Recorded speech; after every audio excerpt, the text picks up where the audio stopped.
So, kids, it's the weekend. You know what it means. It's Maidencast, episode 35. Oh, God, it's the first time. This week we are back with Maiden. It's been quite...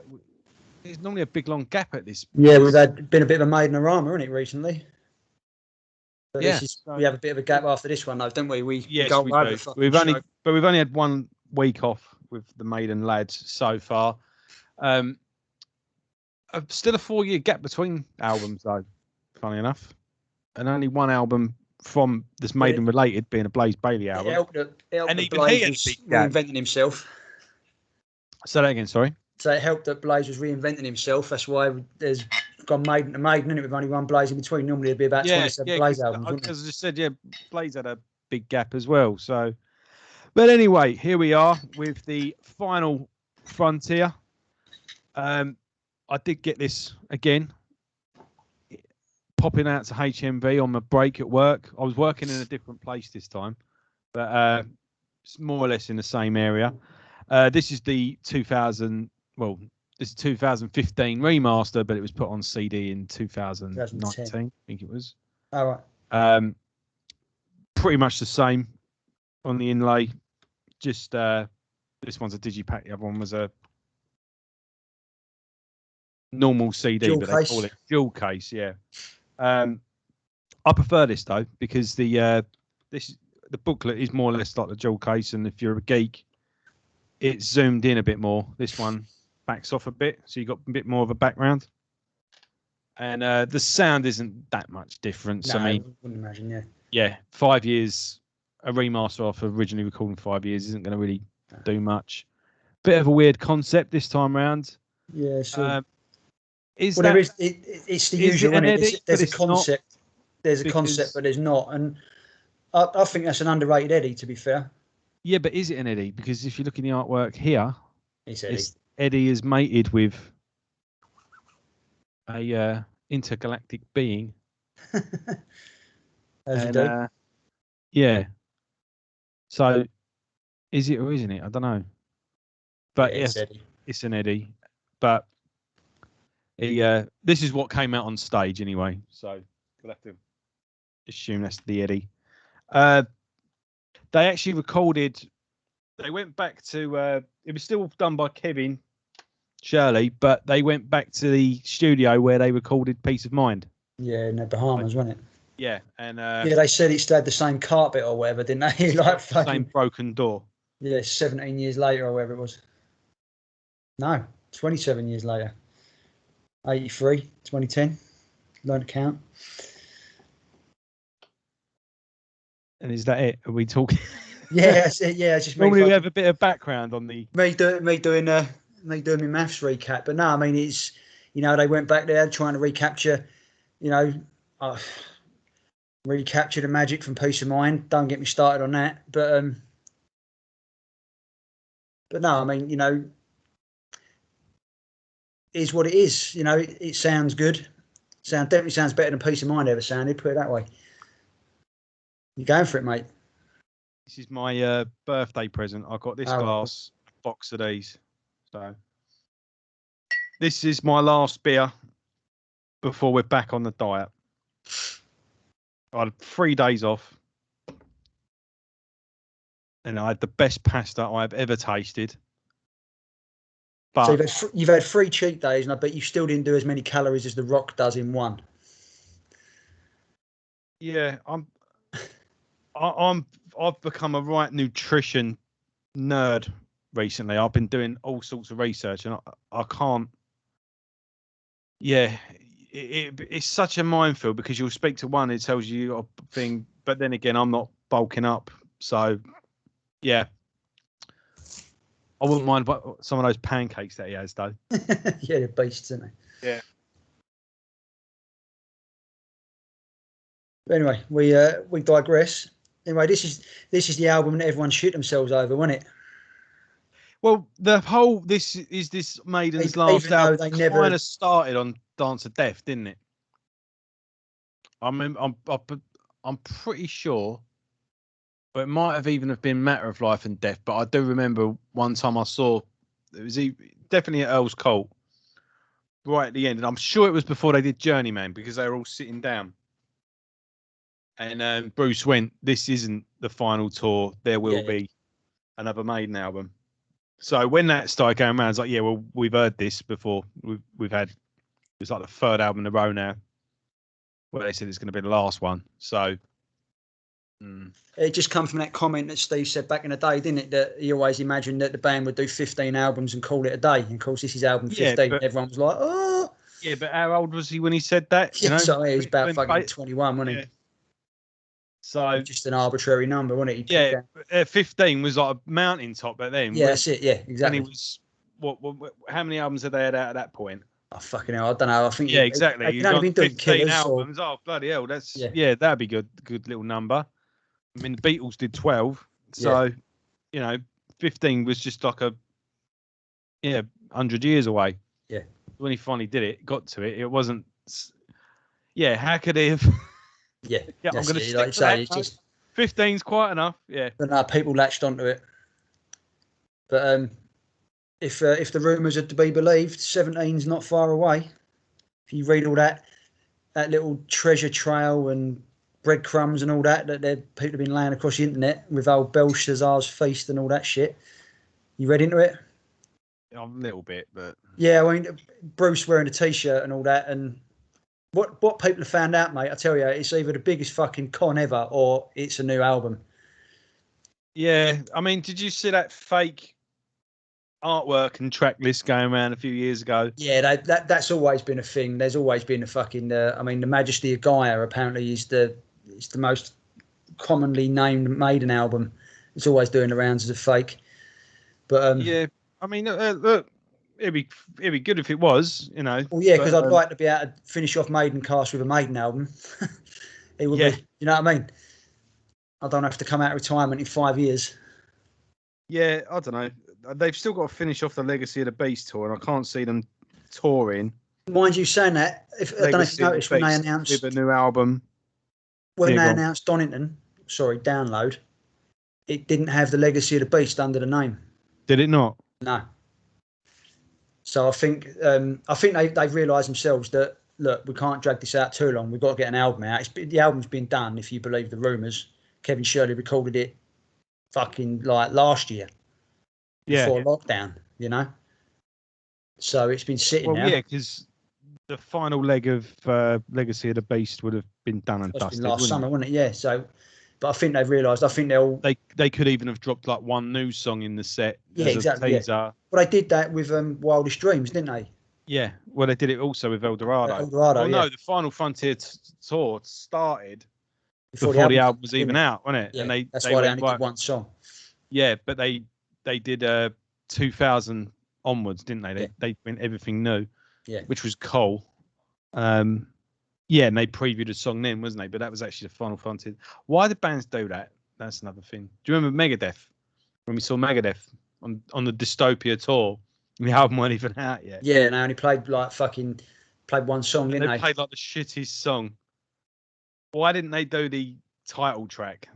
Because that was classic Megadeth, wasn't it? Yeah, it was, yeah. Yeah, anyway. There's not really much to go into with this one, really, background-wise, was there?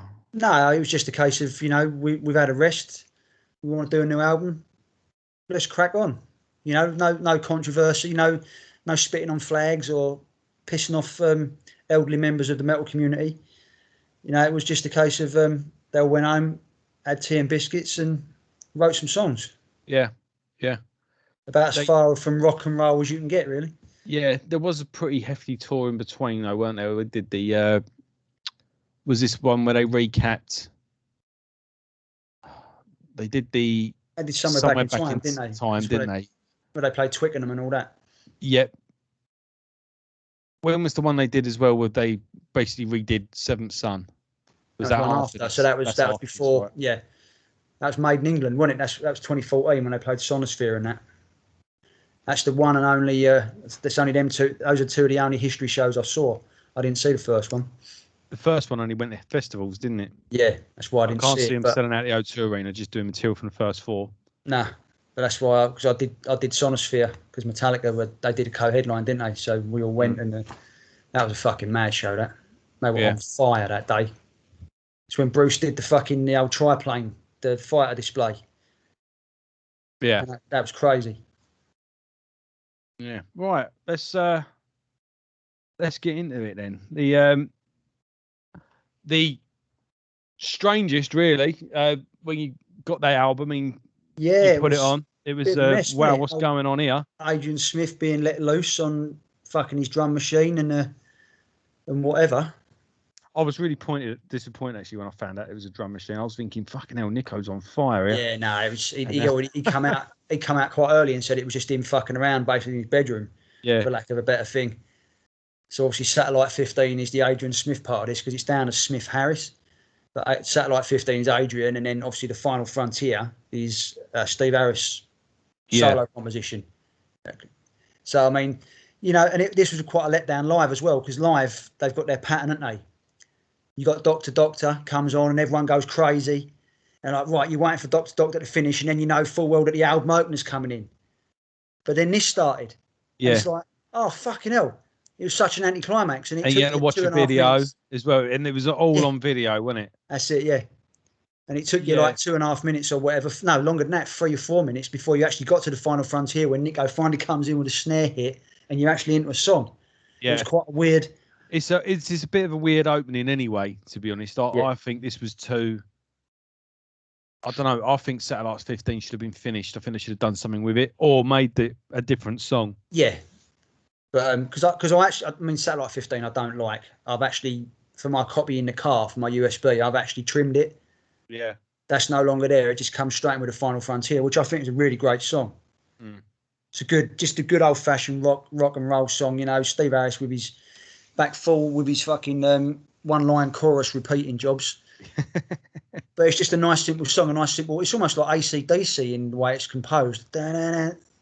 It's just a quite simple riff, simple drums, but really fucking catchy, and it would have been a good way. It sounds like there's an acoustic guitar playing on it as well. I think there is, in the chorus, strumming away underneath, sort of thing. Yeah.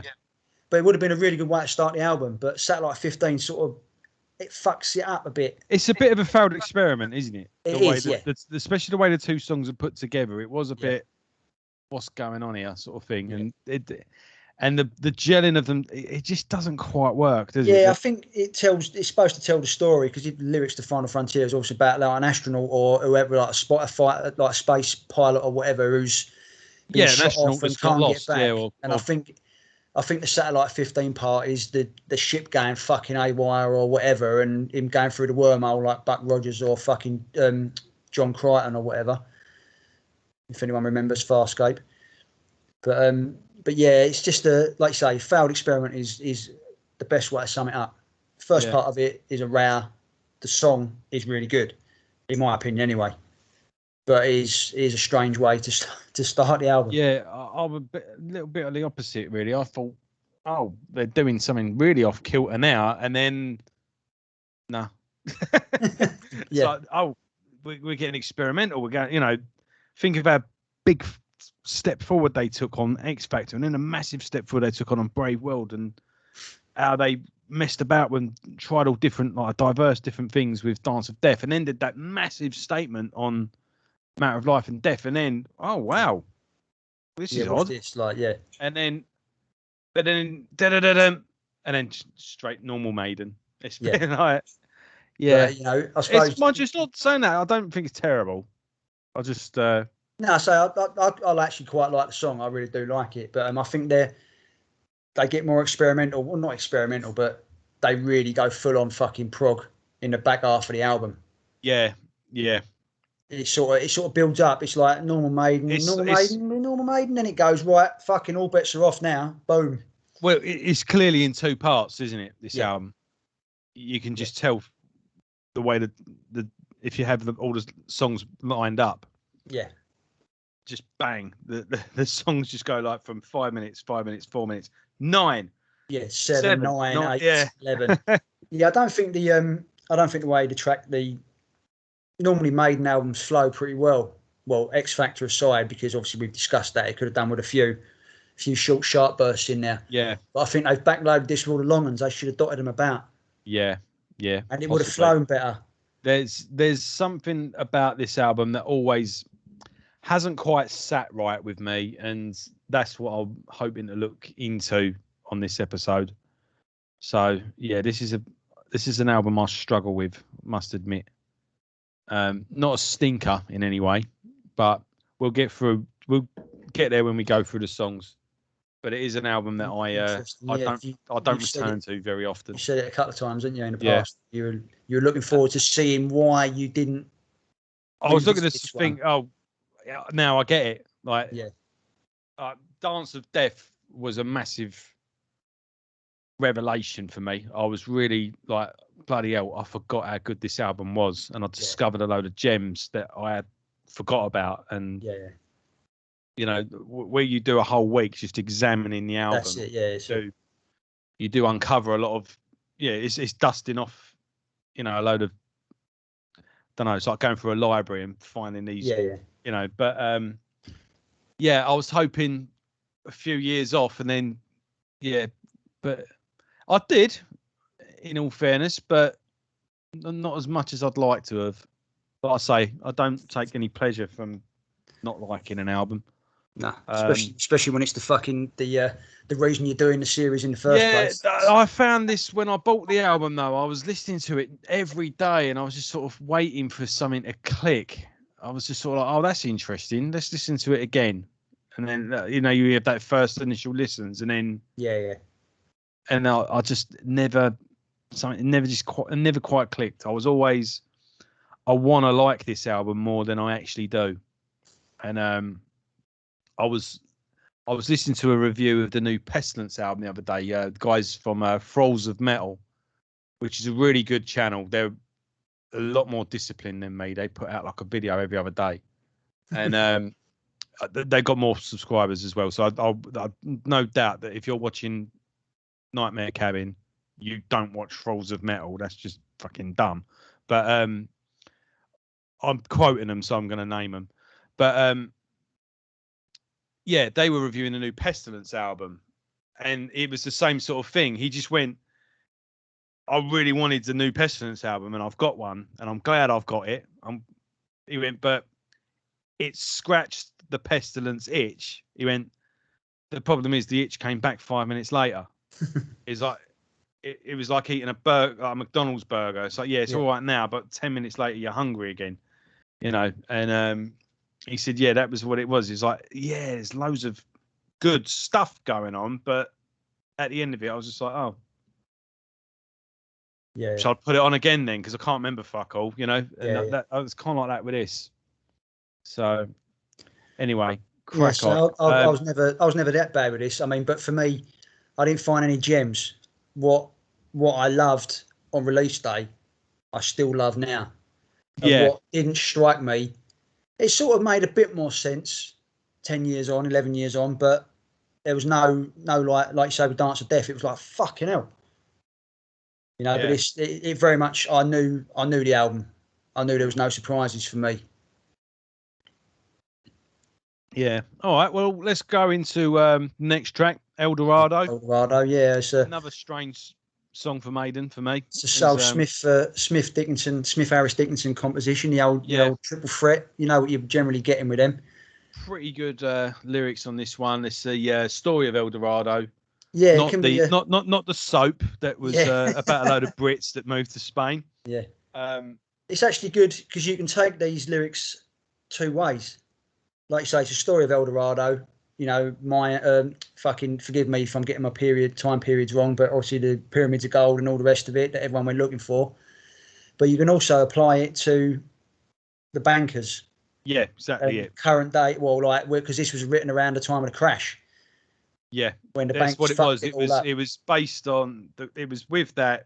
Yeah, and out of two things parallel, don't they? Basically, they're taking your the ship's full, sold you a load of snake oil, took your money and fucked off. You know, and it's always the. I mean, I like to go. Oh God, aren't I clever? I can't be conned. But when I was having work done on my house, this guy come round to. I was talking about getting new windows fit. And this guy gave us this big offer, and he gave us this massive price. But we're going to knock this down, and since you spent this much, that is another 10%, and it all came down this price. Yeah. They made he gave me this awesome deal, and he went, but you got to pay it now. Yeah. I went, no. I went, let me ring you tomorrow. Let me have a think about it. No, this is the offer, and you've got to take it now. I was like, well, that's, yeah. I went, I'm not doing anything where I'm being pressured. Forced into fuck. Yeah, fuck that. Yeah. I went, I don't know. You're the first quote I've got. I don't know if this is a good price or not. Whether these are the best quality, and the thing is, and we're going to give you this guarantee, and mate. Sorry, no. And at that point, I just shut down. Yeah, you're making it worse now. Something just went. This ain't right. Don't. And then I got someone round. Oh God, what did he quote? In the end, like towards the end, it was looking like, and it was like, oh, you can take a finance plan out as well. We'll lend you the money, and da da da da. I was like, hold on a minute. How do you know I've not got the money? And anyway, I got someone else to do it, and it was a fraction of the price, absolute like fraction of it. And I remember thinking, fucking hell. But yeah, this is what it was, the El Dorado, the City of Gold. Even referenced in an Agnostic Front song. Don't believe all you've been told. Oh, fucking hell. Don't believe all you've been told. Gotta go. I never saw no streets paved in gold. Yeah. Was a Disney film as well, El Dorado, or maybe a Warner Brothers. I remember an animated kids film called El Dorado. Yeah, I don't remember ever seeing it, but I remember like seeing posters for it. Yeah, I can't remember the title. I vaguely remember it was a film. Do you remember a cartoon talking about the cities of gold? There was something about these. There was these kids. It was a cartoon series, and there was a bunch of kids, couple of adults, and they were something and the lost cities of gold, and they were in this like golden eagle that was kind of like a plane. It was like, fucking hell, no. Yeah, they're in a plane that was an eagle, like shaped like it was like they controlled it. They sat in it. It wasn't alive in any way, but it was shaped like a gold eagle, and they were looking for a city of gold. Maybe that was. I've got to look it up now. I could say, yeah. If that in the comments, if you know what I'm talking about, if you're a child of the 80s, someone somewhere must remember. That passed me by because I must have been too busy with Transformers or fucking He-Man because I don't remember that. I had He-Man and Brave Star and Transformers as well, but Jason and the Wheel Warriors and all that. Yeah, I don't remember that. But that was another one. Right, you talk about El Dorado, and I'm going to look this up. Fucking hell, yeah. Cheers, mate. Yeah, I mean, obviously it starts off. I think it's quite a heavy song for Maiden, actually. El Dorado comes with a nice chuggy riff. I know a lot of people have they've criticised them for ripping off a Heart song called Barracuda, which they reckon the bass line is exactly the same. I don't know about that. Yeah, that's what I've heard, but I think it is quite similar actually. But again, it goes back to there's only so many fucking notes on a guitar, you know. But it kicks in. It's quite heavy with the old drums kicking in and that, and Nico really giving it some. I think does it need to be nearly 7 minutes? Possibly not. But I think there's some good work on here, some good music. Old Adrian Smith leading the way again. He's since he's come back to the band, he is fucking leading the charge. Yeah, I mean, one thing about this song is that it's like it's constantly building up. Yeah, that riff right at the beginning. Yeah. You know, and that riff just goes round and round. You referenced AC/DC earlier. There's a track called Girls Got Rhythm, which is literally just dun dun dun bum bum. And he keeps that beat the whole way through. Well, no, the tempo does change throughout the song. Yeah. But that riff just stays the same. Dun, dun, dun, dun, dun, and it just plays over and over again. It's such a clever song. And this is kind of does that same thing. Just he's going to the da da da da da.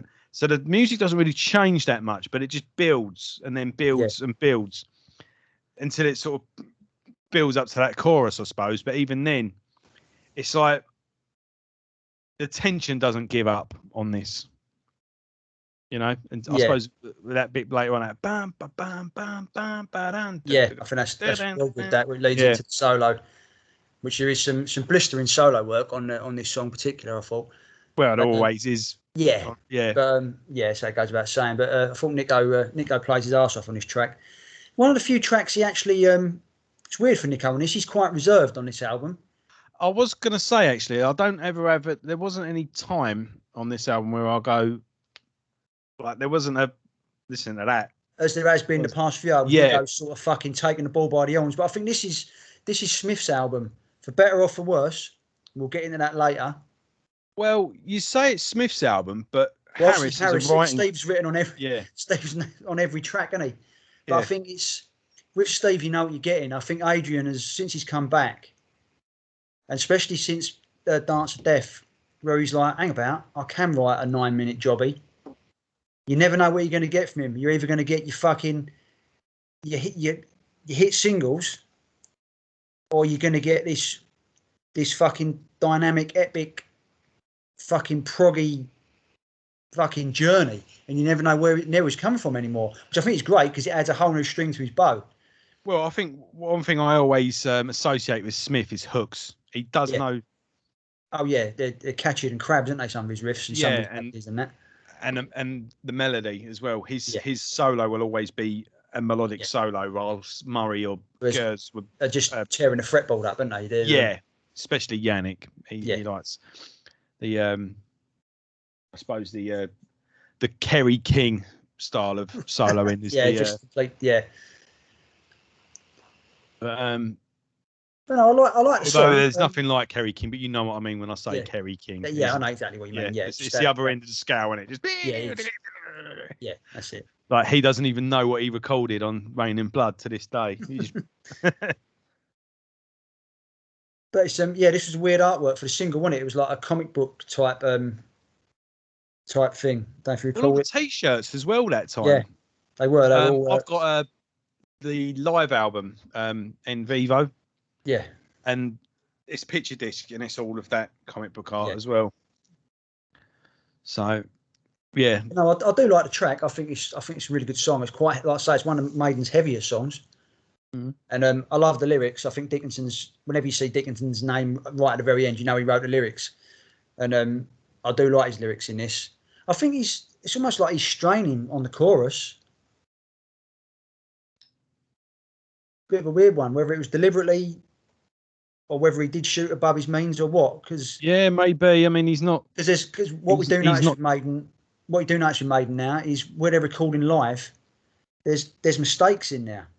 Mm. Especially on Nico's part, there's a couple where there's some glaring mistakes, but they leave it in because the rest of the song feels right. Yeah. For me, that makes my teeth itch. I wouldn't be able to do that. I would fucking go back and re-record it. Well, considering they record every night, if that's the best take. Yeah. You know, he openly admits he fucks up the intro to Speed of Light on Book of Souls. But he said the rest of the song felt right, so I didn't want to change it. Yeah.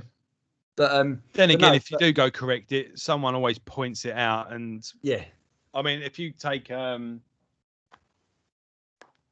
one, Overkill, this is the album where they do Horoscope and Field of Fire in full. Right. Literally one set. They just do both albums. It's like 30 songs they play. I was like, no, that's a bit of an exaggeration. 21.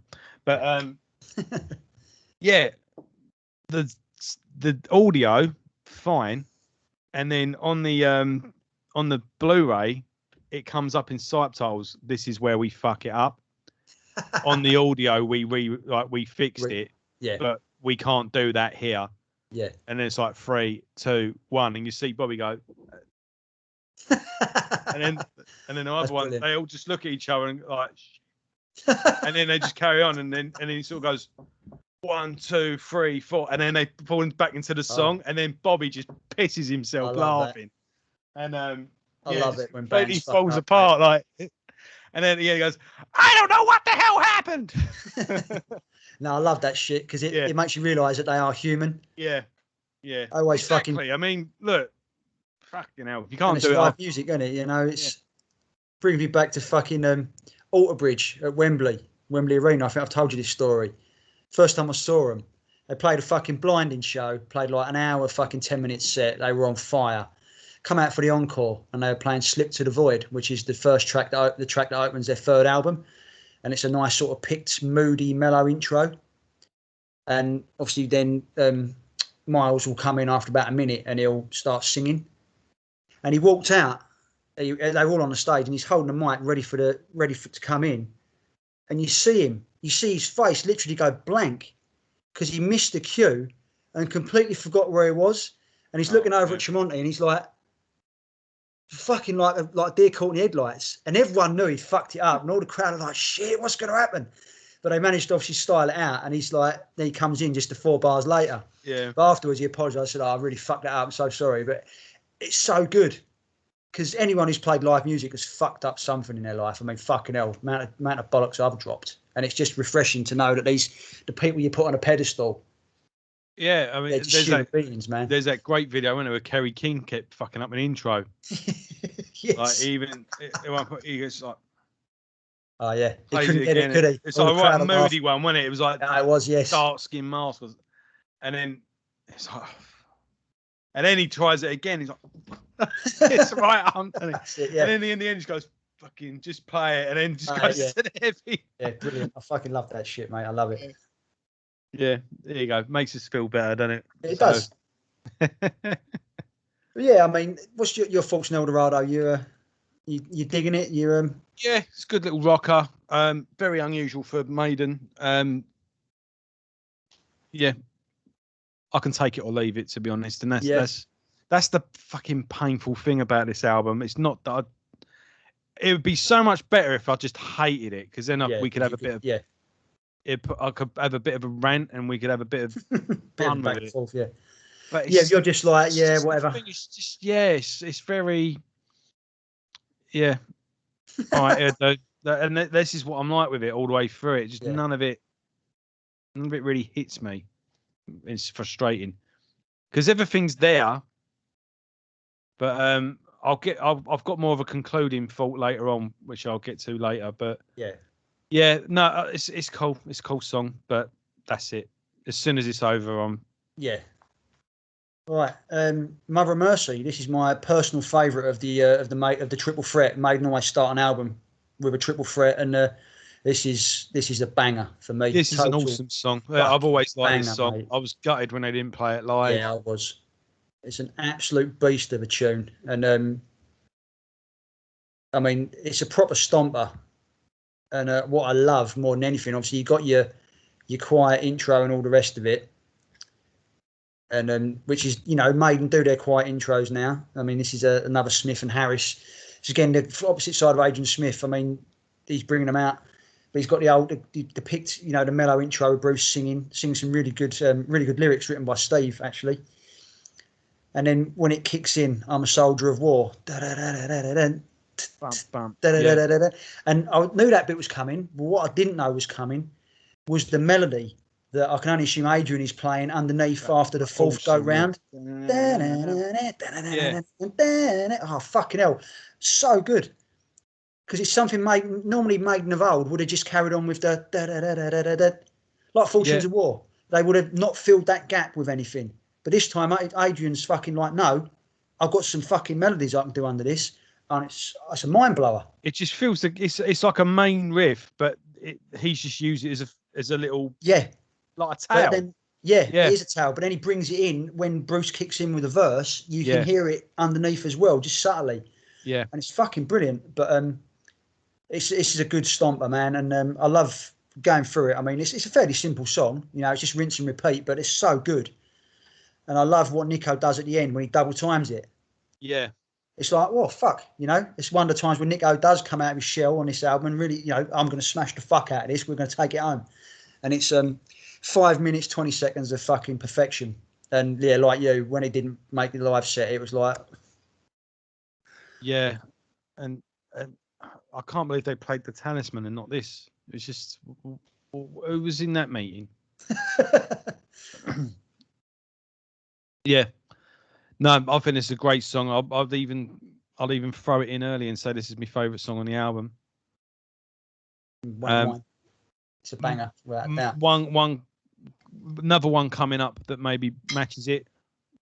It's probably neck and neck with another track coming up, which I think you can guess. But yeah, great song, great. Again, this is a tension builder. It's all there at the beginning, but it's just layers are added to it, and it just makes what you already heard just all that more effective next time around. And that main little riff that he just throws in that little gap there. It's fabulous, isn't it? It just shows the genius of man, Smith. So funny little side note on this. This is a song. This was the album that came out when my daughter first started going to school. Right, she was 5 when this came out, and so that meant, as my wife will tell you, when a new Maiden album comes out, that's all you hear for about 6 weeks. Nothing else gets played. As you boom, I'll fucking learn it. I'll learn it backwards. And it was in the car. Back in the days when we only had one car, we used to go out in the morning. I used to drop my wife off at work in one town, come back and bring my daughter to school in another town, and then go back to another town to take, like, for myself to go to work. And of course, Maiden was playing all the time. And Mother of Mercy was always playing, like, at that time, because I'd started the album off. And after about, I don't know, a month or so, I happened to glance around. We were waiting in traffic, and I glanced around, and my daughter, who's all of 5, is singing every single word to Mother of Mercy, like just mouthing it, where she just secretly just been absorbing it like osmosis. And it was crazy. And she said even to this day, she still listens to it because it's like one of her earliest memories is this album. And it's not a bad place to start. No, that's it. Yeah, just a little side bit there, but no, it stuck in her brain where it was just pummeled into her over and over again. Just a thing, it was called The Mysterious Cities of Gold, and it was right. first aired in Japan. And I remember thinking when Pokemon first came out, I remember thinking this animation looks familiar, and it looks just like this. Check out The Mysterious Cities of Gold later on, and it may even ring a bell. Any bells whatsoever. It may look familiar, and the way the style of the animation, you go, yeah, that looks like that. Yeah. Right, what's the next one? Track 4, Coming Home. I know it's track 4. I mean, you know.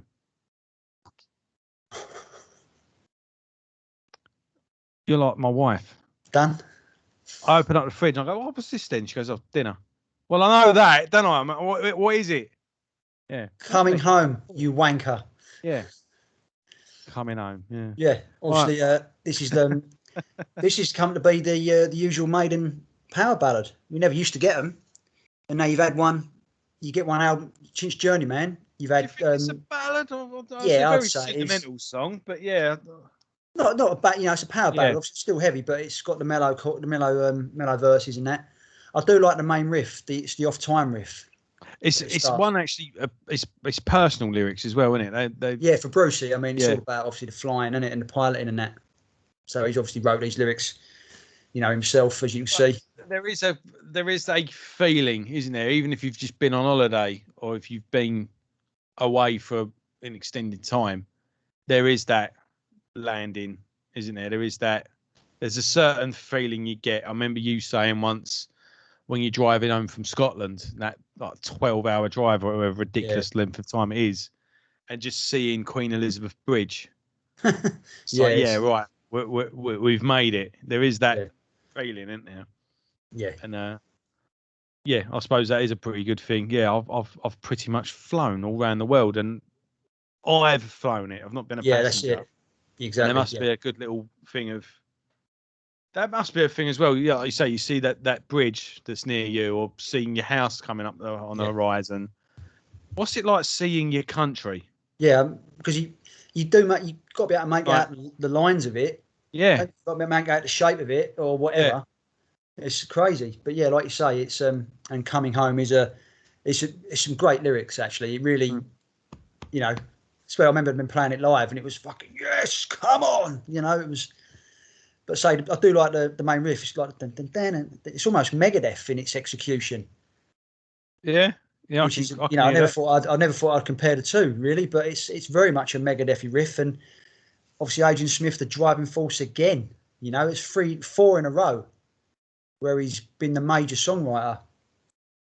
Quite a straightforward song as well, actually. It is, yeah. There's no frills on it. It's just to come. It's yeah, that's it. Yeah. As we said, the album's probably tracked all wrong because you could do some palate cleansers between your proggy Yeah. But no, I like this, and it was a good live choice. Obviously, get the crowd, get the old lighters out or the phones in the mellow bits, and get the crowd singing, Coming Home, and all the rest of it. It was written to be played live. Yeah, definitely. It's definitely an anthem. Has it ever been played live since though? No. In fact, has anything from this album been played live since No. since the initial tour? Yeah. Sorry Mind to be you, a prick, but I think that's for a reason. But yeah. I mean, I think the songs. I wouldn't mind betting you'll see one of these tracks on the new tour. Yeah, but then again, I mean, Dance of Death seems to be the only song that's survived that initial tour. But Wicker Man's the only song that survived fucking anything past 2013 or 2003. Wasn't sorry. Brave New World played on? Brave New World is played on Dance of Death, but that's the last time. No, I'm sure. Was it? Oh, right, Blood Brothers obviously is popular. Oh yeah, Blood Brothers. With fucking good reason. Yeah. But Maiden do it, don't they?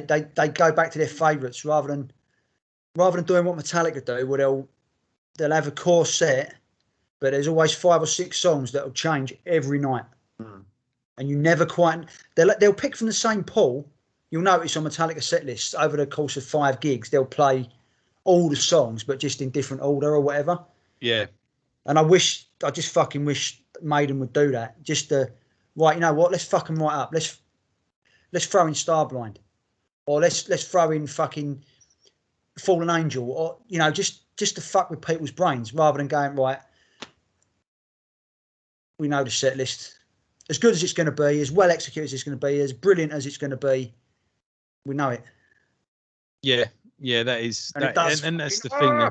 That was something that Rob Halford said in an interview once. He just said, a tour used to be there used to be a magic to it.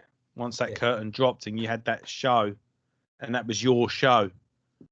He said, but now with phones and with things, he says, like, people know this. You're doing this show for 2 years, and you know all that work and preparation goes into it. And on the first night, the rest of the tour know the set list. Yeah, it knows the, all the ins and outs and inner workings of it. He said there's no mystery anymore. There's no surprise. And I get what he was saying with that, because, like I say, I avoid set lists if I can. You might have plague, didn't you? But fucking hell, on Legacy of the Beast, on that first night, they were putting out. They were tweeting it. Yeah, it was like a big reveal. Yeah. Yeah, and there was even clues to the set list in the artwork. Yeah, there was. Yeah. Which, with what's gone on this week with the, it was funny because the media switched pretty quick. Bruce was actually getting a bit of a kicking. Beginning of the week, and then all of a sudden it all just switched to there's clues of a new album. So well, you like him now, as it should be. The music press, they shouldn't be fucking focusing on none of that shit. Yeah, the biggest metal band ever are releasing a new album. Fucking focus on that, please. Yeah, that's what you're paid to do. Let BBC or fucking whatever fawn over Brexit and what the front man of Rock Band says about it. You're paid to cover the music. Stick your opinions up your ass and cover the music. Unless they're about music, we don't want to know. Exactly. Yeah. And but yeah, like I say, I just thought it was funny the way. Yeah, like I say, it was a Monday, Tuesday. It was like fuck Bruce Dickinson, and then Wednesday, he's got a T-shirt with a clue in the mouth. I was like, oh yeah, fuck that. Yeah, that's it.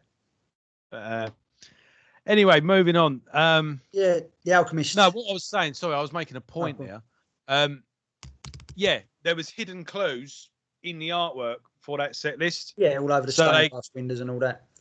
And so there is a bit of something to what they're seeing. They do leave little breadcrumbs, don't they? Yeah, they do. Yeah. So who knows? Try not. Like I say, I don't like to think too much about stuff like that, and I try not to fall for. But if it is, that'd be cool. I like to review things like that retrospectively. Going, weren't that clever? Yeah, no. If it is true, it'll be the biggest.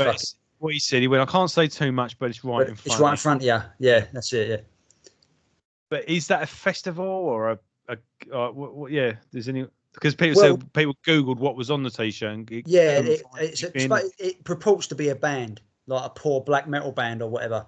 Yeah. But people have said that you search the internet and they don't exist. Yeah. All those flyers were plastered around the Download Pilot festival. There's flyers everywhere. All that on it. Frank fucking what's his name from the Rattlesnakes? Frank Carter, whatever he was being interviewed, and they fucking asked him if he knew anything about the new Iron Maiden album, and he just fucking undid his hoodie, and he's wearing the same t-shirt that Dickinson's was wearing. Oh really? Yeah, because he went on Mastermind, didn't he, with Maiden as his specialist subject? Oh, was that? Right. I wondered why they was asking about the fucking Maiden album. I'm thinking, what the fuck? Yeah. But yeah, it makes sense now. But yeah, at the bottom of the posters, apparently there's some Roman numerals that says IMXV11. Now, Iron Maiden X10V5112. So Iron Maiden 17. It'll be their 17th album. There was Belshazzar's Feast. Apparently is related to. It's where the story of the writing on the wall comes from the Bible. And all over the latest batch of Legacy of Beast posters for the rescheduled dates. Writing on the wall, yeah. Writing on the wall, WOTW, which wasn't on the ones before. So, obviously, you can think that the album is going to be called Writing on the Wall, which could also lead you to say it could be Maiden's last album because the writing is on the wall. Yeah. Nico turned 70 a few weeks ago. And that Thingy Feast could be a song title. I mean, a biblical story. Yeah. Like I say, they always use classic stories and classic literature. And like I say, you don't have to be religious to enjoy the Bible. There's fucking cool stories in there. I mean, even Cryptopsy have got a fucking album cover based on a biblical story. That is the head of John the Baptist. Oh, right, Someone bring me the head of him, and that's the woman with his head on the plate. That's a death metal album cover, you know. It's fucking gory, you know. It's all fucking vicious, isn't it? So but no, I mean, 2 weeks time, 2 weeks tomorrow is or 2 weeks today or 2 weeks tomorrow, whatever it will be, we'll find out. So how do we know that? Because there was a date at the bottom, 15/7. Oh right, okay. So you know, I reckon it'll be an announcement more than music, but because Maiden always do a big thing, don't they? They put the stuff up, the artwork, the track list, who wrote the songs, song lengths and all that. That's what Maiden do. So, but we shall see. Yeah, we shall see. Time will tell, and no doubt we'll. Well, if whatever it is, we'll do a little reaction. Yeah. We'll collect our initial thoughts and do a little reaction video to that. Anyway, 5-10 minute fucking. If it is anything, yeah. Anyway, right, what are we on to now? The Alchemist. The Alchemist. This is... Well, we're familiar with alchemy. Because, hello, Mr. Yannick. It's his first contribution. Yeah. And this... it's all right. It screams of Maiden wanting to be Maiden for the sake of being Maiden. Shit, we need a 4-minute jobby in here. Right, go. Yeah, it's kind of a... And the song ain't bad, you know, it's some good playing. It's a fast, nice up-tempo song. We haven't had that sort of tempo so far. But it just doesn't, you know, it's Maiden filler. Yeah, but this has been my problem all through the album. It's all... It's there, but it's just not there, isn't it? It's something... There's just something missing with this. Yeah, see, for me, this is the first time I've got that feeling. Yeah. You know, Satellite 15 aside, that was rare. But this is the first time I'm like, you know, it's the first filler for me. And Maiden do filler. That's what Maiden always do. Yeah, we can't hold that against them. We've been spoiled over the last few albums where they've just been smashing. There is that. Stuff. There is that. Boom, the winning streak had to end eventually. And yeah, it's not as... Like I say, they've not done a Saint Anger. They've not done a Morbid Angel. They've not... You know, every so often a band just drops something. You think, oh, for God's sake, you've really fucked it now, ain't you? There is no... It was recoverable, and like I say, I was still happy to have a new album. Yeah. But yeah, it just wasn't like a... It was just some regular old crackers. Really? Yeah, just regular crackers. Yeah. Yeah. Points for anyone getting that reference. Yeah. So we've got the guest analysis, the guest yeah, analyst well, again. no one asked you, did they? Yeah. You know. Go away. I wonder if our show's producer is going to make an appearance. He's What a big boy. Doing his patrol at the moment, barking at someone. He's got a thing at the moment for chasing birds. Not ages. Not like his owner. No, he's like, and he even tries. You know the way the cat just tries to sneak up. Yeah. Do that. It's like, no, Bo. Yeah. Yeah, that ain't gonna work with you. You're fucking massive. Yeah. He don't realise he's big, and then he just sort of goes for it. And yeah, why's it gone, Dad? Yeah. Because you're a melt, you know. Yeah. But yeah, he's at that point now where he just finds wonder in everything, and he chases. There was a fox in the garden the other day, and I thought, this would be fun, and he bottled it big time. Well disappointed. And look, there's a fox. There's an intruder in the garden. Get it? And he was like, "Go on, then." He's like, and he just laid down. Yeah. And then Played dead. Just went, "Fuck you," and jumped over the fence into next door. But yeah. Brilliant. Right. Right, here we go, mate. Avalon. Here we go. This is where this is side B in every sense of the word. Yeah. All the bets are off now, mate. And this is a Adrian Smith epic, as we know he can do them because he's been churning them out last few albums and they've been fucking brilliant. But this has got some absolutely fantastic music in it. Absolutely fantastic top drawer music, top drawer ideas. But it doesn't go anywhere. Yeah. 9 minutes of like, you're going to go somewhere. Don't get me wrong. The first part of it, I love all the mellow intro with all the wind and all that. It's really atmospheric. And yeah, the 32. That's one thing as well. Well, Nico likes to do. He does like that. Yeah. 32s on the hi-hat, mate. I mean, that's fucking fast, and that's constant. And it's hard. It is. Yeah, that must trying to do that. I mean, he's doing that for fucking 3 minutes. Even I mean, as a drummer, you must. But as a non-drummer, a spectator, even like War Pigs, yeah, War Pigs ain't so bad because it's a pedal.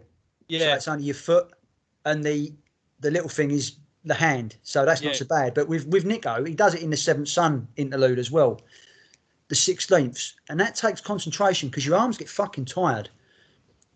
And fucking sidebar, Nico McBrain's an average drummer who only knows 2 beats.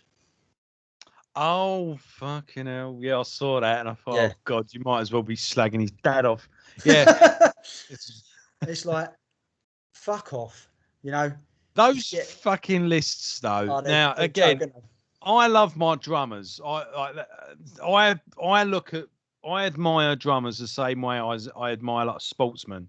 Yeah. And I really do think it's a fool's errand. I mean, right. Who's the top England? Who's the top football player now? Just off the Harry Kane. Does David Beckham even play still? No. So he's retired, is he? Yeah. He just does modelling and sells shit whiskey. That's a good one. David Beckham's on a poster for whiskey. It's like, David Beckham doesn't drink whiskey. At least make me believe that he he's, you know what I mean? If you saw, I don't know, if you saw James Hetfield in a fucking archery poster, you'd be like, yeah, I know James Hetfield hunts. Yeah. That's probably, he gets behind that make of bows or guns, whatever he uses to hunt. Or Bruce with Trooper, he's behind that. David Beckham selling whiskey. Yeah. Anyway, what was I saying? Yeah. So who's a good player now? Who's like a top player at the moment? Harry Kane. Harry Kane is the best footballer. Yeah, but he's no George Best, is he? Well,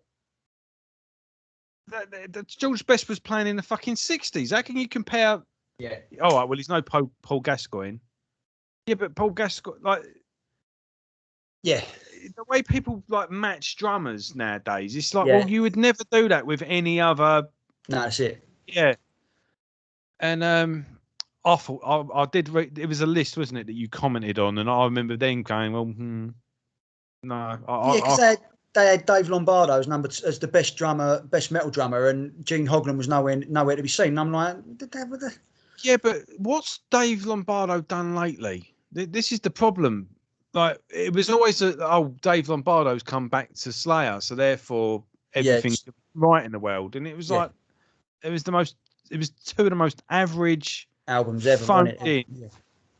You don't even notice the drums on it. It was just it just passes by. He maintained the beat, and that was it. There was none of that.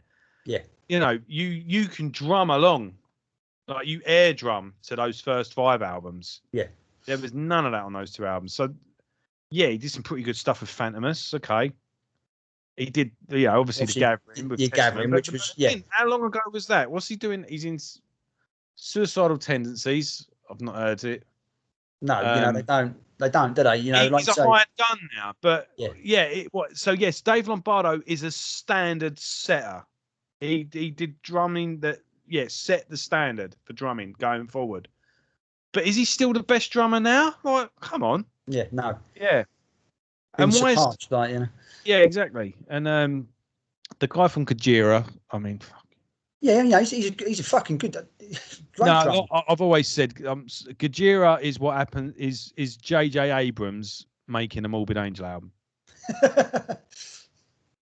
Every J.J. Abrams reboot, if J.J. Abrams did a Morbid Angel album, it'd be Gojira. That's my take on them. They're good if you've never heard Morbid Angel. It's like, Gojira. Have you ever heard Morbid Angel? Nah. Go do your homework. They're Morbid Angel with modern production. Yeah, fucking overrated band. There, I said it. I'm in trouble now. Yeah. Who else was on that list? Brand Drayler from fucking Mastodon. Don't get me started. I like him. He knows his way around the kit. But is he fit to tune fucking Gene Hoglan's snare? No. And I mentioned Charlie Benanti, and someone said Charlie Benanti is nowhere near Dave Lombardo. It's like, what? He's one of the finest fucking drummers. Yeah. And then obviously I mentioned Nico, and everyone was like, well, I was with you up until then. But then Nico, he's got mediocre hands, and it's like, and I made the Bill Cosby face. It was like, you know what I mean? It's like, fuck off. Don't know what you're talking about. Yeah, no, I do. I think Brian Daley, I will fight his corner there. He's from his favourite drummer is Phil Collins, funnily enough. And when you listen to those early Genesis albums, you can kind of hear it. Yeah. He's very... Mate, as a drummer, you should fucking listen to Genesis. Like the first... I've never dug him. I mean, I like Phil, and I respect his playing, but I never really dug Genesis. Really? Like, yeah, but you know, you for a guy that's famous for... Yeah. Like, that's it. Yeah. The EastEnders intro is... He was a fucking good drummer back in the day. Like, some of the stuff he does on those early albums. Oh yeah, he's just savage. Crazy. Yeah. But you could go on all day with it, couldn't you? And even someone I just mentioned, Brian Daley, with Gene Hoglan. Well, right. So if you've got I'm going to put a band together, and I've got a fucking £1 billion in it, I can hire whoever I want. Oh, right, we can get Brian Daley's available and Gene Hoglan's available. Well, what music are you making? Because surely that's got to be, who does it suit? But you go for Hoglan, in my opinion, because you name a style of metal he hasn't played. Yeah, Strapping young lad, fucking Fear Factory, fucking Test. If I was going to make like a prog album, I'm more likely to get Brian, or Bran, or whatever his name is. But but obviously, if I'm going to do like a thrashy death metal. He's called the Atomic Clock for a reason, you know. Savage, but subjective, isn't it? And it's like arseholes, isn't it? Everyone's got one, opinions. Everyone's got one and they all stink. Yeah. Yeah, but when you know what you're talking about, and you know that Nico is one of the finest to ever do it, and at 70 years old, he's still making people look bad, a fucking quarter of his age. Yeah. It's like, look, stop it, because he'll go and play a 2-hour set next year, 4 nights a week, and not miss a beat. Mm. Do you know what I mean? The guy's a fucking absolutely. He's an animal, absolute animal. Well, I don't think anyone in Maiden really gets the props they deserve. I mean, if that same website or whatever it was did the first like top 10 bass players, I'll guarantee you Steve Harris wouldn't be in there. I bet Giddy Lee wouldn't be in there either. Yeah. And you know, Yannick wouldn't be in the guitar list. Fucking, there's one a day on one of the Maiden forums. It's like Maiden really need to chop a guitarist out, but not Dave or Adrian.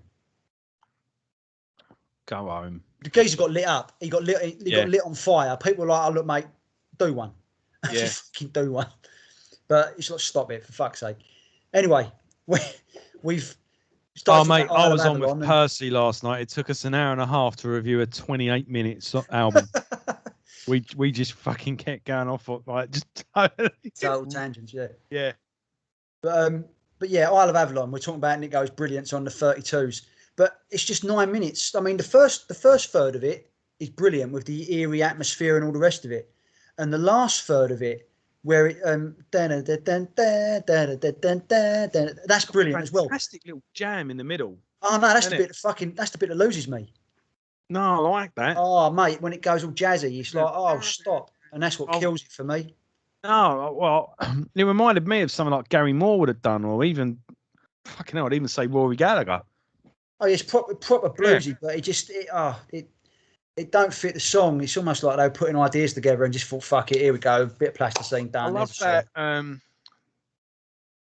So you've got that, you know, and again, tension building up. There's a lot of that on a lot of these songs. But then when it just kicks in that ba ba ba dun dun ba dun dun. Yeah. Oh, that's well good. Yeah, I love all that. But it's that great vocal melody on it. Yes, yeah, and and then we get into the chorus, and it's that bluesy, jazzy solo section that just. I do think that that initial verse though, with that they didn't need to come back to that at the end. Do you know what I mean? It didn't. No, but that big jam bit and it all goes off on a tangent and comes being. He didn't need to come back to the beginning. I don't think it needed. Maybe the last verse or something didn't really necessarily need to be there. No, that's it. It's like say it's long for being long's sake, and it's the first time that Maiden have been guilty of that. I don't like to look at a long song and automatically go, "Does this need to be that long?" Either that is a bit of a trap you can fall into when reviewing music, but sometimes the writing's on the wall skews the pun. Yeah, but sometimes the song is one of those. This is one of those where it's self-editing. Some brilliant ideas in there, some fantastic music, but it just doesn't say anything. I remember if this is the song as well. There's a few. It might be Talisman. Or I'll say it like there were parts where there was these beautiful little licks of guitar and like just like a, you know, and the way that the solos went really sort of like mellow. Not there's all this thing, but when I say it was like a melodic solo, but it was like a mellow solo. I don't think it was this song. I'm trying to think which one it was. No, I think you're talking about The Man Who Will Be King. Maybe. We'll get there in due course. But what I would have said, it reminded me of a guitarist who we've never mentioned before. It doesn't get mentioned much nowadays. And the reason I mainly don't mention him is because I can't pronounce his surname. Mark Knopfler, is that it? Knopfler from Straits. Yes. Oh, he's a fucking savage, mate. He's brilliant guitarist. Sultans of Swing. Oh. If you ever want to, develop an inferiority complex, look up how old he was when he recorded that. I bet he weren't that and old. then think what you were doing at that age, and you'd be like, yeah, and then you will go, what have I done with my life? yeah, Yeah, and you'll go, what? He was, yeah. yeah. That long solo that goes on Yeah. for ages. Yeah, look how old he was when he recorded that. You were like, for fuck's sake. Yeah. Anyway, but there's a few licks on that, and it reminds me of Brother in Arms. Yeah, The way they, you know, the guitar just sort of flows on that, doesn't it? And there was a song on this that reminded me of that. We'll get into it. Yeah, we'll have to go into it. I'm sure it would have come to me by now if we'd already got to it. It might have been at the end of. no, it's gonna be one of the It's proggy got to be ones. one of the long ones, isn't it? Yeah. Right. I mean, moving on. I think we're both looking forward to reviewing this next song. So let's go. Starblind. Oh mate, fucking hell! What a fucking tune! Yeah. What a fucking tune! Just talk about a fucking underrated hidden gem. Yeah. My God, starts off really lovely picking intro with the keyboards.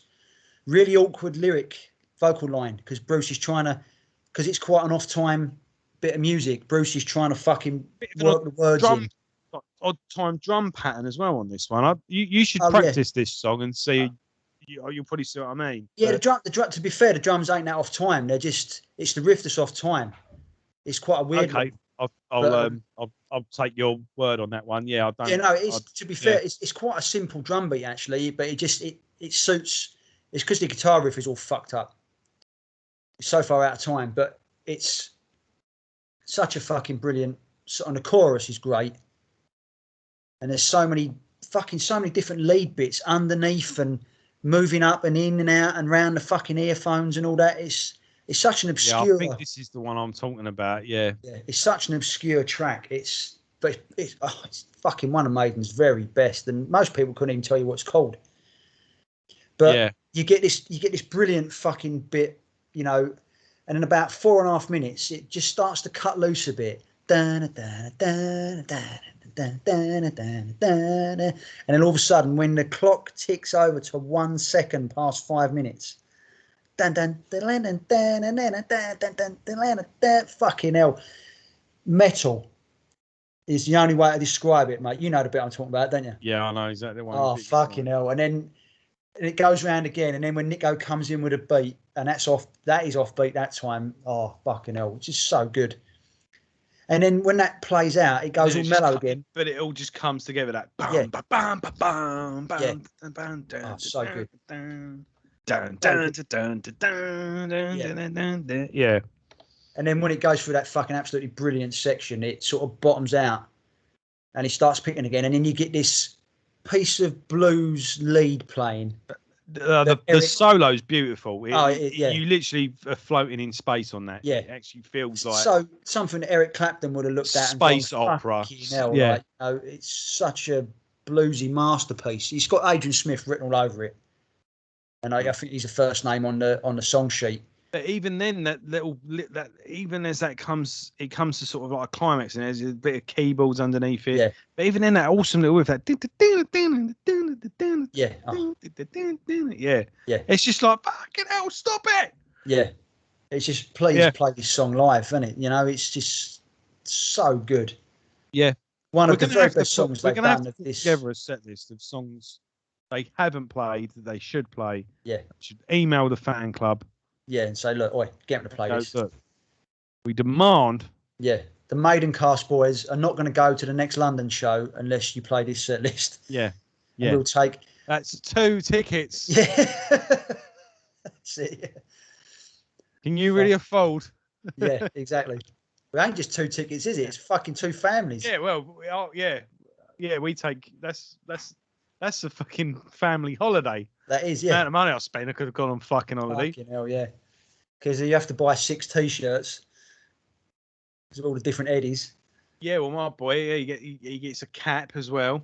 Yeah. Those caps bloody hurt. They do look cool though. Oh yes, they do. They've got the artwork on the thing there. On the under peak, yeah. But it's definitely open wallet surgery, isn't it? But you know, can't take it with you, son. Yeah, exactly. It's wicked as well with my boy because everyone's coming up to him, giving him like being high-fiving him, and he's like, "Am I famous?" Everyone keeps coming up to me. Yeah, that was awesome. That was brilliant. But no, I think we can all agree that this is this, along with Mother Mercy, so far are the fucking shining triumphant lights by far. I mean, and it's fucking. And like I say, people couldn't even tell you what this song was called. I bet. And it's scandalous, mate. I tell you, absolutely scandalous. Yeah, this was a gem for me. In all fairness, because you were saying last week you couldn't remember it, could you? You looked at the title and you were like, "No." I said from coming home onwards, I couldn't tell you a song of it. I did remember a lot of it actually. I did think, I do remember this. Right. Talisman. Yeah. I think we're going to have a bit of a thing on this one. I mean, it's another. You can tell straight away this is a Yannick song because it sounds like The Legacy. He's got a certain way of, and if you move forward an album, it sounds like Book of Souls. Yeah. He's got a certain way of picking the acoustic guitar that you can tell straight away it's Yannick instantaneously. I never used to like this song. Well, tell a lie, I used to like it, but I used to edit it. I used to cut off all the acoustic bit and have it start when it kicks in heavy, and it basically cut off like 2 minutes of the song. But since I've been reviewing this, and I was like you, I couldn't work out why they were playing it live. Yeah. But since doing this obviously this revisit of it, I've fallen in love with this. I think the melodies and the music is top notch. And I think it's really catchy. Really catchy. Just open chords a lot of the time. But Nico carries it underneath. He's not galloping, but he's playing a nice loose beat underneath, but he's really carrying the song. Yeah, I just don't get why it's 9 minutes long. That's the thing. Mate. I think a lot of it's to do with the middle solo section. It's like a 9 minute long, 2 minutes to midnight. It's just. Yeah.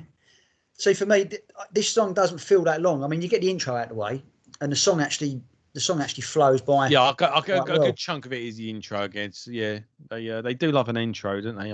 They do. Yeah, I don't know. It's just you're just not feeling that way. No. But no, I really dig this one, and this is for me another reason. You know, Yannick doesn't write much, but he writes quality. Alchemist aside. a bit like someone else we're about to talk about. Yeah, well. Right, I think we're going to differ on opinion. Oh, yeah, we are, because I've told you in advance. I know, yeah, you blew your load early last week. We know. Track 9, The Man Who Would Be I can't remember if you said this on the actual show, if you said I did say it. Rest in peace, the Dave Murray banger. This, for me, is another song that is long because it wants to be long, not because it needs to be long.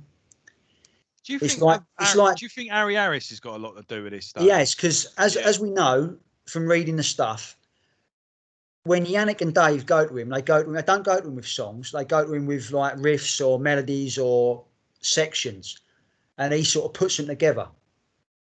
He said that about Yannick's songs, and I think he's done that with Dave, because Dave never used to write long songs. Dave used to write songs 4 minutes. They blow your fucking socks off. Solos tearing up the fretboard, drums, fucking giving it all this, and it'd be done. It's fucking amazing. But he started writing long uns, and Dave Murray ain't a long un geezer. Yeah. And neither am I, funny enough. Yeah. Just ask the wife. Yeah. This track is full of, again, it's like Isle of Avalon. It's full of brilliant, brilliant music. But it just doesn't say anything for me. Right. I don't disagree with you. It starts off awesome. I kind of had it in the thing, right, this is the one Luke doesn't like. And I'm going, I don't know what the fucking fuss is about. This is a fucking blinding song. Yeah. But then do you ever see those video games like Mario or Sonic where you're jumping from bit to bit and then all of a sudden you fall down a thing and go, bollocks. Yeah. Land on a spike or something. That's the middle of this song. In the middle. Yeah. It has that really awkward, and there's weird a solo point. section. You can tell the cut-off point. There's that weird Yeah. like thing in the middle. Solo section, isn't it? And only that. Now, are you a fan of musicals at all? You know, I don't go out my way to watch them, but there are certain ones that I will watch and rewatch and watch again. There's one particular I love. Now, I'm not a musical. No, I'm not. But like you say, when you get one, good one, yes, it's good, and it doesn't matter. And anyone enjoys a good one. So, for example, for me is Oliver. Oliver, yeah, that's one of them. Yeah, Brilliant. Without a doubt. Right. Now, what's the great about Oliver is Oliver has songs. Yeah. Now, what a bad musical does is that you could kind of take the songs and the story, you need to gel perfectly together. Yeah. But then you end up with a bad musical, the songs just kind of fall flat, and then all you end up doing is that the person starts singing the story. Yeah. Why did you come here? Well, what's that got to do with you? Well, I said that. Yeah, and what are you doing now? Well, nothing. Don't lie. You know, I challenge you to a duel. You know, and they're basically singing the story. There's no actual song. You're just and Bruce does this on this song. Yeah, he does. About the second verse, you can tell he's just trying. It's like he's been. But the thing is, Steve has given him shit lyrics, or Dave has given him shit lyrics. Yeah, and I'm just trying to. I'm looking at the lyrics now. They just go fucking on and on and on. It's like they ramble, don't they? It's like the Iliad. Yeah, it's like some epic poem. Yeah, it is because they don't rhyme either. Normally, it's too late. He's got to thingy thing, and then he's got a da da da da da, and then such and such and da da da da, and that's what the good book says. And yeah, it is. It is. It just fucking goes on. And now it's too late. He even throws little bits in. It's just like, is he? He's run out of. It's like he's making shit up now, isn't he? Like, yeah. And the second, I think it's like a second verse. It's like he's trying to cram this story into a limited amount of time. But even then, why do you need to do it? It's a long song. It's not fucking Aces High where you're trying to fucking sing it as fast as you can. I mean, you got that fucking 3 minute bit in the middle where it's just soloing. That's fucking useless. And then he's got to go back into telling the story. And it's just like, but it starts off really well. And it ends really well. Yeah. But it just falls off its arse, doesn't it, in the middle? And the bit at the end, actually, it brings me back to the prophecy, which Dave also helped write. Mm. You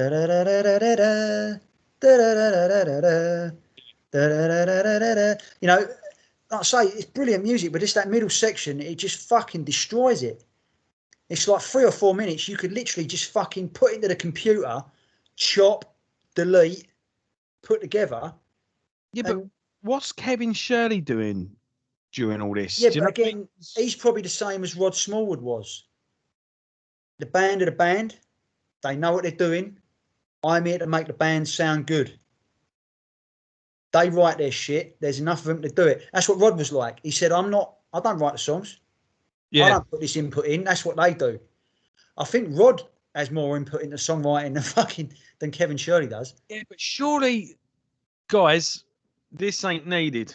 I'm just from an outsider listening to this. But are you really going to say to 100? Is the person that's going to buy it? But it's the same. It's the same with Metallica, isn't it? I reckon Andy Sneap would say that. Andy Sneap has got a great. Well, first off, he's a fan, isn't he? Yeah, but the thing is, you look at, like I say, Metallica. They've been notorious for it. Andy Sneap's hired because Andy Sneap knows guitars. Yes, exactly. I think he knows a guitar tone because he's a guitarist primarily. But like I say, you talk about why don't Kevin Shirley say anything? Metallica recorded Death Magnetic with Rick Rubin. Fucking Rick Rubin. The geezer's produced anyone who's anyone across any genre of music. Rick Rubin and Rick Rubin in the 80s are two very different people. But if he didn't, if they couldn't say to James Hetfield, James, this song's 9.5 minutes when it only needs to be 3, fucking sort it out. I think, but Shirley's, like I say, that's we can go on about that all fucking day. But I think Kevin Shirley is very much. Andy Sneap with producing Metallica album. I think Andy. that'd And he's be done a Megadeth one. So yeah, that'd be a wet dream, mate. I tell you. yeah. And I reckon that would be that would rescue Metallica if they just hired Andy Sneap. And he's done it. He's done Priest now, done Testament, Yeah, done Accept, he's done Megadeth. done the way He around. knows his guitars. Yeah. He yeah, and I reckon Andy would go, cut that off, mate. Like, in a northern accent it is. But yeah, it needs to happen. Why the fuck do they keep going to Rick Rubin? Like, why do they keep hiring him? They reckon he don't even do anything. Like Kerry King was the first to say this. He don't even fucking turn up. Yeah. Kerry King even said, he went, I begrudge produced by Rick Rubin being on the album. Because he didn't produce it. Another guy did. Yeah. He sort of turns up at the end and listens to it and goes, yeah. Yeah, that's it. They reckon he lays on a sofa in the dark and there has a microphone there, so he doesn't even have to get up. Oh, right, yeah. And yeah, just goes, yeah, just and he just plays it really loud with his eyes closed, listening to it, thinking, fuck you. What am I playing for? Corey Taylor as well said it. He said he was very underwhelmed. Yeah. He thought this is when he did the Slipknot album. I think it was the third one. I think it was the third one. He was volume. Yeah, he thought, right, this is it, you know.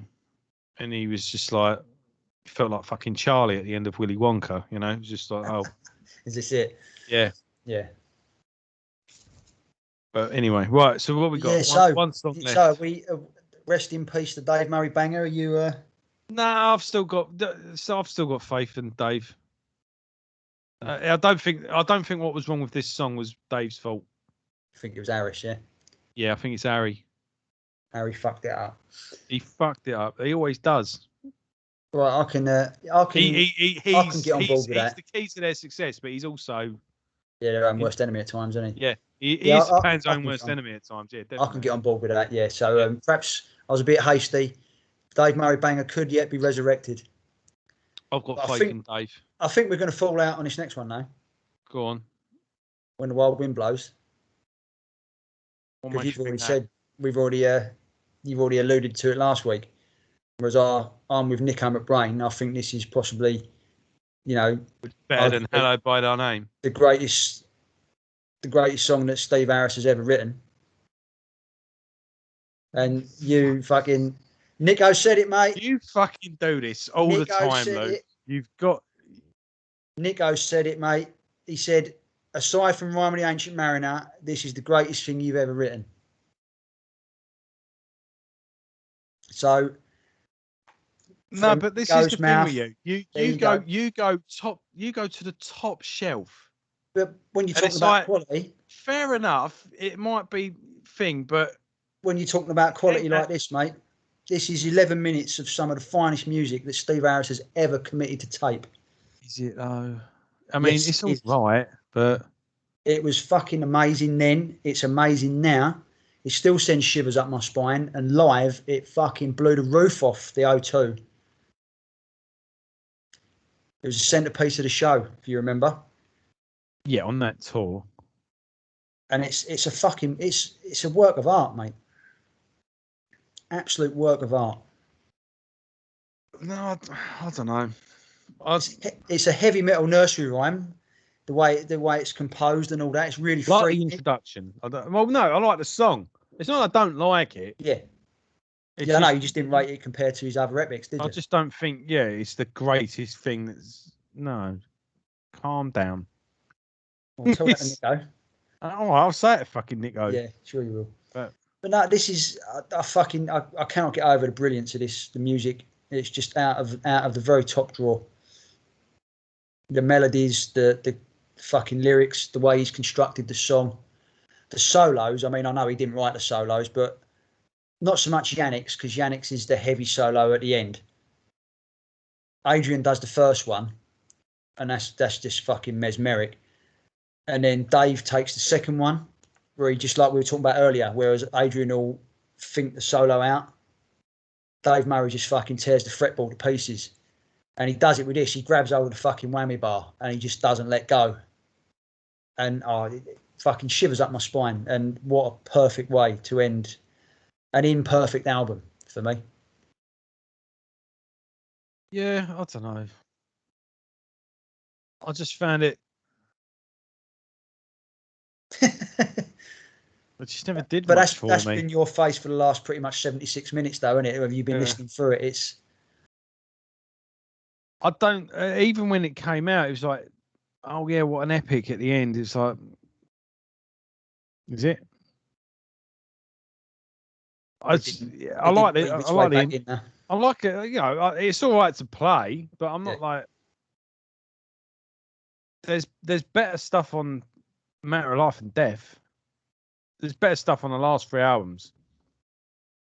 I won't say anything about Book of Souls because I don't want to give anything away. Yeah, well, obviously we'll get there in due course, won't we? But fucking hell, yeah, there's songs that fucking blow this out of the water. Like first round knockout. Really? For the greater good of God. That's knocks this song out. That's fucking brilliant. Easily. But I prefer Nomad knocks this song out easily. That's not that's not a Harris epic though. That's shared with Dave. Fucking Passchendaele. Agent Smith. Right, so it's the best song Steve's wrote. Yeah, that's what I'm saying. Get the Steve Harris epic. I mean, you're talking your Rhyme of the Ancient Mariner. Well, I think Alexander the Great. Fucking. Oh, because this is solely Steve Harris. Yeah. Oh well, that I don't know. Because obviously you got the long bastards, don't you? You got Sign of the Cross, Rhyme of the Ancient Mariner, Alexander the Great, Sign of the Cross. Sign of the Cross is better than this. Greater Good of God and this is fucking. This is brimming. I'll have to go through just comparing it. Right, I kind of get what you mean now. Solo Harris. Yeah, when Steve walks in and goes, "Here you go, boys, learn that fucking thing." Right. I'll have to measure it up, but it's Sign of the Cross. Yeah. Solely, yeah, Sign of the Cross is fucking better than this all day long. All day long, not even a contest. How can you even dispute it? Because the music in this is better. Fuck off. Fuck. Is this better than that? Fucking hell. Oh, dear. And this is the final episode of Maidencast. I've put up with you since you slagged off Killers. Yeah. No, it's all right. But that's it. It's just all right. Oh no, fucking hell, mate! This spoke to me from minute one. Nah. Well, not even from minute one, because they fucking released. They did a teaser. They released like 30-second clips of all the songs on the streaming sites back in the day. And when I heard this, fucking hell, I was running around like a kid in a fucking sweet shop. This speaks to me. This song on just fucking so many levels. It's unreal. So this was the best song since Rhyme of Ancient Mariner. Was that what you said? That's what Nico said, yeah. One of the interviews I saw this week when I was reading through. They said when they finished recording it. That's what he said. The best song since Rhyme or the best song since Hallowed, he said. Either one of those. Steve didn't agree with him, by the way. But Nico was right. That's the way I feel. No, because you ain't daft. But... So what are you saying? It's a drummer thing. Must be, yeah. I can't find those. I bet I can find it. Right, so since what was it? Rhyme of Ancient Mariner. It was either Hallowed Be Thy Name or Rhyme of Ancient Mariner. Seventh Son of a Seventh Son. Nico said, "This is the best thing you've written, except that." Mind you, that fucking bangs on a bit, doesn't it? Seventh Son. Let's be honest. Right, no prayer for the dying. I'll give you that. Fear of the Dark isn't an epic. It's only 7 minutes. It's not as good as Mother Russia. No, all right. In all fairness, it's slim pickings at the moment. Fear of the Dark. Who wrote that? Steve. But it's not a long bastard, is it? That's sort of standard Maiden length. Right. Fuck you. Judgment of Heaven. That is a Harris. Not an epic. Yeah, but it's only 7 minutes. It's not. It's a 5-minute epic. It's not his long bastard. You know, that's what we're talking about here. But Nico rates it above everything ever except Hallowed or Sign of the Cross is better than that, guys. You can't. Right, let's have a look at Virtual 11. I bet even. No, you've got Klansman on there. Klansman, yeah. That's Harris, yeah. Yeah.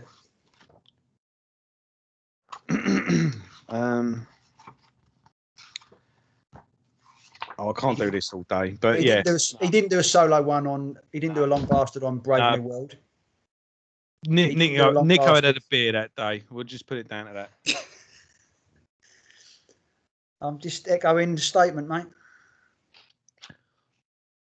Well, if Nico trumps me,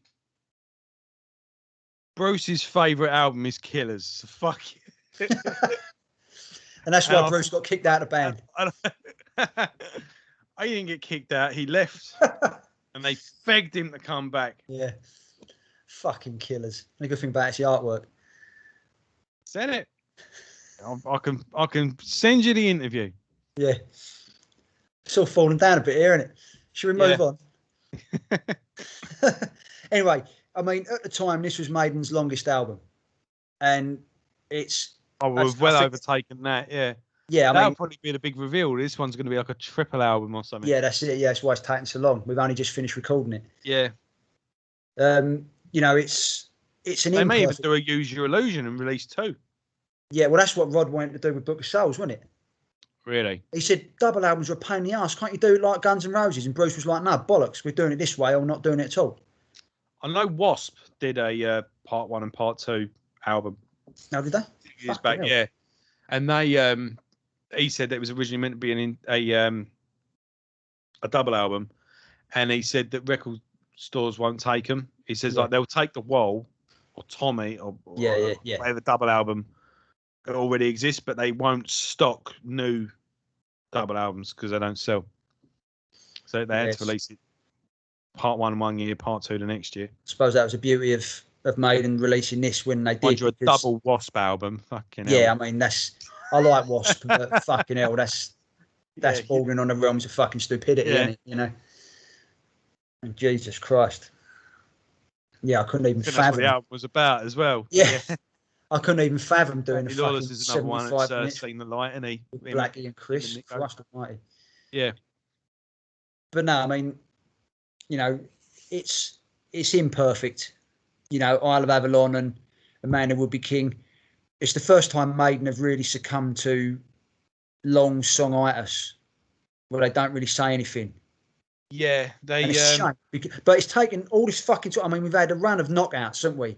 Brave New World, Dance of Death, Matter of Life and Death, fucking kaboom. You put them 3 albums up against anything anyone's ever released. Oh, it's perfect little trilogy. Yeah, I mean, I'd even say they're on a winning streak from X Factor, but that's a controversial topic. Virtual 11. With Virtual 11, as much as that, there are some redeeming features. There are fucking hell, there are. Yeah, I mean, there's some beautiful. There is some good stuff on there, but it was still a misstep at the end of the day. It was even an optimistic reviewers like us who do like that album, we even admit it was a little bit rushed and a bit half-baked. Yeah. It could have been a lot better. But yeah, anyway, Brave New World. And not only that, it was a lineup change. Yes. So that was another cut-off point. So, but we've had a perfect trilogy. You couldn't ask for 3 no fucking way. Fucker albums. And again, this isn't like No Prayer to Dying. That was one I struggled with. But to me, they didn't feel inspired on that album for whatever reason. I mean, to go from Seventh Son to that, it was just, something's gone wrong here. It doesn't feel like that. It doesn't feel like they're uninspired, and it doesn't feel like they've disappeared up their own arse, or they've just tried something different and massively fucked it up, i.e. St. Anger, i.e. Lulu. You know, let's think of some stinkers here. Cold Lake by Celtic Frost, although many believe that is actually a pretty good album. The only thing wrong with it is that it's got Celtic Frost on the cover. If it was released in a different name, many people like it. I'm trying to think. That fucking abomination that Morbid Angel put out a few years ago, that some people trying to look clever have started to defend, and it's like, no. Here in the Now Frontier, Queensryche. Yeah. Dirty album. Well, when I went grunge. The last couple of Queensryche albums with Jeff were stinkers, to be honest. Yeah. But that was the first one. Yeah, you get it. We're not in that territory. We're far from it. It was, again, I was happy to have a new album. It's one of those albums, I enjoy it while it's on, But then that's it. I instantly forget about it. If I was going to put together a live set, I pretty much think I'd skip the apart from Starblind. It's called Starblind, isn't it? Starblind, yes. Yeah. And Mother of Starblind and Mother of Mercy. Them two songs are awesome. Apart from that, I can pretty much take it or leave it. And again, that's not. It's just not there. That's all there is to it. I can't really. Yeah. I mean, for me, it's like I said, it's imperfect, but it still gets an 8 for me.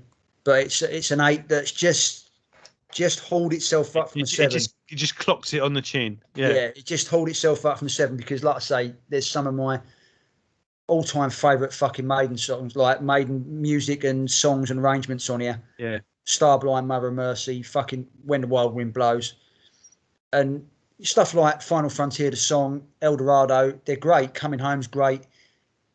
Talisman is a really good song, but compared to the 3, I think if this had been the first reunion album, it'd be lauded. It'd be fucking hell. This is a masterpiece. But because you've had that run of just brilliance, it's like fucking hell. We can't keep up. Yeah, maybe. And I think that's what suffers it. And like I say, it's an 8, but it's a weak 8 for me. Yeah, and not only that, I think maybe, and I don't know, maybe they were trying to match what they had done before, Possibly, where it had happened organically. Yeah, possibly. Adrian Smith was, he's like, oh, I've got to write the epic like I wrote that last one. We've got to do something to match what that we've got to. Yeah, maybe they've gone. You know, if we think that's 3 perfect albums, well, fuck knows they meant it. They knew it, and they've gone. Oh shit, we've got to follow that up now. Yeah, that's it. I know you're not a fan, but just to use an example, was The Darkness. That first album just exploded, didn't it? They went from nothing to massive. Oh, they did, yeah. That. And the singer Justin Hawkins, interviews with him quite entertaining. He's actually quite self-deprecating. Yeah. And they said like you walk around with like outlandish cat suits. He went, is there such thing as a normal cat suit? And they said, oh, what? So you're working on the second album now? And he went, yeah. And they went, what's like? He went, yeah, he's like shit. He went, well, the last album you couldn't really ask for a more successful debut album, and now I've got to write an album. I've got to follow that up to match it. Yeah. And I have no idea how I did the first album. Fucking and hell, I thought that was. How honest could you ask someone to be? Yeah, couldn't be any more, could you? I've got to write something to match that, and I mean, I don't know how I did it. Yeah, it just happened. Yeah, yeah. It was like I can't, and it was the same thing. These aren't really metal examples, but Noel Gallagher, when he was talking about What's the Story, Morning Glory. Yeah, and he's very matter of fact, isn't he? Noel, he says, if someone told me that album was going to be as big as, if someone told me how big that album was going to be, and I'd still be in the studio now. Yeah. He went, like, I would never have finished it.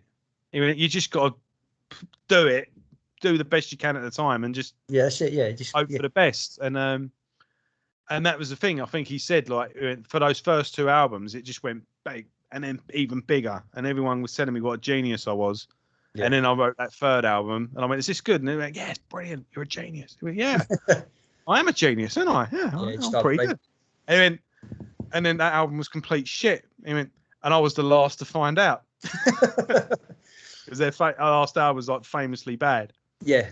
And he's quite quick to admit it as well. He's quite, But I think maybe that was a bit of it. It was like, we have to match what we've. Yeah. We have to write. And like I've always said, I've said it a million times, if you try and write a 15-minute long song, it's going to be terrible. 15-minute long songs are good. Organic, aren't they? When you look at the time at the end and go, bloody hell. Yeah, that's it. You know that was 16 minutes long. That's the bands that tried to be tall were all crap. Yeah, there's only one in there. Yeah, exactly. And Tool didn't try to be Tool. They just were. I mean, Tool evolved. You listen to the Opiate and all that, and what's the first album called? Undertow. Opiate was an EP, wasn't it? Yeah. Yeah, I mean, they're about as far removed from fucking. Oh, go from Opiate to Undertow and then Onoma. You're like, fuck it. Yeah, but even Onoma was like, that's about as far removed from Fear Inoculum as you can fucking get. Yeah. Yeah. But no less valid, but it's just a journey. Yeah. But like you say, it was a natural journey. They took thousands of fucking hours to get there. Yeah, exactly. Yeah. I've still not heard that new album yet. It's good. I would if I could find the fucking thing. I don't want to buy the £100 version with a video game and a virtual reality goggles to wear. Listen to it on Spotify, mate. Yeah, I just want to just a CD would do. Yeah, That's all I want. It is fucking really good, and for me, it's much better than 10,000 Days. That was a bit waffed anyway. Yeah, yeah. But no, there's some. I mean, like I say, the songs on it are fucking brilliant. It's just you got to like 11-minute songs. If you don't, you're fucked. Or 15-minute songs in the case of the last one. But no, check it out, mate. It is fucking awesome. Yeah, it just passed me by. Was all. I think you deliberately stood out the way of it, didn't you? Because it was the hype train, wasn't it? Yeah, it was. Like that meme you posted. That geezer having a piss in the urinal. And the fucking geezer walks over and they're all empty and he stands next to him and leans over and goes, "New Tool album." Yeah. it just summed it up because you couldn't get away from it. Yeah, well, how could an album live up to that hype? Yeah. Like, and I'm not. Classic albums don't take 10 years to make. Dark Side of the Moon was done in a month. Sergeant Pepper done in 6 weeks. Like Seventh Son, they just, if you're sitting there analysing, and it's like you've just got to shoot from the hip and go for it, But I don't know. I think it was you waited so long for it that when it finally came, you didn't really care anymore. It'd be like that girl you had a crush on in school that didn't look at you twice. You meet in your 20s or something. I don't know, and she fancies you. It's like, bit late now, love. Like it's, it's you're not that girl from school anymore, and I'm not that kid from school. It's like when they make a sequel to a film that was 20 years old. It's like, well, yeah, that's it. It's what's like, the point? Moment's gone. Yeah, and that was the thing. When how often did you hear? Oh, there's a new tool. We're working on new material. Yeah, that's it. Yeah, it was. Yeah, aren't we all? Yeah, that's it. Every year when you heard it, but and then it finally come, and you're like, oh, I don't know if I even want it now. Yeah. No, check it out. I think you'll enjoy it. Yeah. I'll say if it was in HMV on a CD, I'd get it. Yeah, you get it. Yeah. I've got to buy a fucking mini HD screen or whatever. Yeah, it's just like, no. I have to buy my own iPad that's exclusive. Yeah. It's like a fucking I've got to buy a tablet and that's it. Yeah. It comes with its own I don't know what's some hallucinogenic drug. I'm not into all that stuff, but LSD. Yeah, it comes with its own LSD thing that you have to take whilst listening to it or something like that. Anyway, right, we've totally got off on one. What's your score? 6. Harsh. Yeah, but sorry. Fair. No, I can see it. I can see it. There's only really, like, if I was going to put together a Maiden live set, there's probably about 2 songs that I'd use, and that's Starblind and Mother of Mercy. Apart from that, there's a whole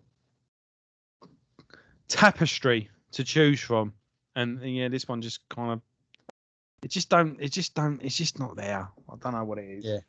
No, tried. Fair enough. Tried. Anyway, if you made it to the end of this, well, something's wrong with you. Yeah, you're bored. But we love you. Yeah, that's it. No, thanks for sticking around. Yeah. It's no X Factor though, is it? We're still an hour short. We're still an hour short on X Factor, yeah. And like I say, I've got a stream coming out this weekend with Percy Wise, where we take an hour and a half to review a 28-minute album.